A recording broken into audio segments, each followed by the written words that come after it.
इतिहास के पन्नों में बहुत सी जंगें लड़ी गईं, लेकिन करबला की रेत पर जो कुर्बानी दी गई वैसी मिसाल पूरी दुनिया में नहीं मिलती। जरा अपने दिल पर हाथ रखकर सोचिए, उस पिता पर क्या गुजरी होगी जिसकी नन्ही सी बेटी उसे मौत के मुंह में जाने से रोकने के लिए एक जानवर के पैरों से लिपटकर भीख मांग रही हो। यह वाकया तब का है जब करबला के मैदान में इमाम हुसैन के सारे साथी और परिजन एक एक करके शहीद हो चुके थे।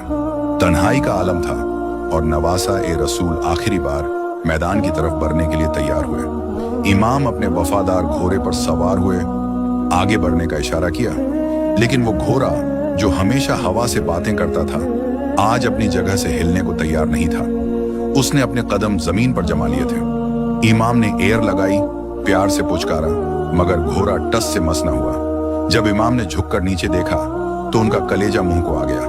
उनकी लाडली बेटी नन्ही सकीना उस घोड़े के पैरों से लिपटी हुई थी और रो रो कर उससे बातें कर रही थी।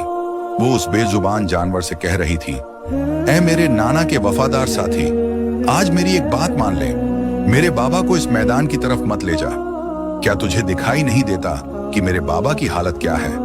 जरा गौर से देख, मेरे बाबा 3 दिन के भूखे और प्यासे हैं। करबला की इस जलती हुई रेत पर पिछले 72 घंटों से पानी की एक बूंद भी इनके हलक से नीचे नहीं उतरी है। प्यास की शिद्दत से इनका जिस्म निढाल हो चुका है। सकीना ने अपनी नन्ही उंगलियों से घोड़े के पैर को सहलाते हुए कहा, ऐ घोड़े, मेरे बाबा अब और बोझ उठाने की ताकत नहीं रखते। तुझे पता है आज क्या हुआ है? आज सुबह के सूरज निकलने से लेकर अब ढलती शाम तक मेरे बाबा ने अपने ही हाथों से 71 चाहने वालों के जनाजे उठाए हैं। कभी भाई को उठाया, कभी बेटे को, तो कभी दोस्तों को।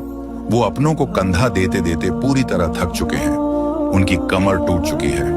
ऐ मेरे नाना की सवारी, तू गवाह है कि जो भी आज इस मैदान की तरफ गया वो कभी लौटकर वापस नहीं आया। मेरे चाचा अब्बास गए, वो नहीं आए।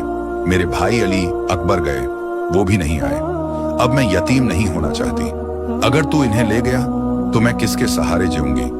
उस मासूम बच्ची की ये बातें सुनकर कहते हैं कि उस जानवर की आंखों से भी आंसू बह निकले थे और वहां मौजूद हर चीज रो पड़ी थी। यह वो वाकया था जिसने कयामत तक के लिए इंसानियत को रुला दिया। दोस्तों, अगर सकीना की इस मोहब्बत और इमाम की कुर्बानी ने आपकी आंखों में भी आंसू ला दिए हैं तो कमेंट में या हुसैन लिखकर अपनी हाजिरी जरूर लगाएं। और अगर आप चाहते हैं कि हम ऐसे ही वाकये आप तक लाते रहें तो अभी हमारे चैनल को सब्सक्राइब कर लें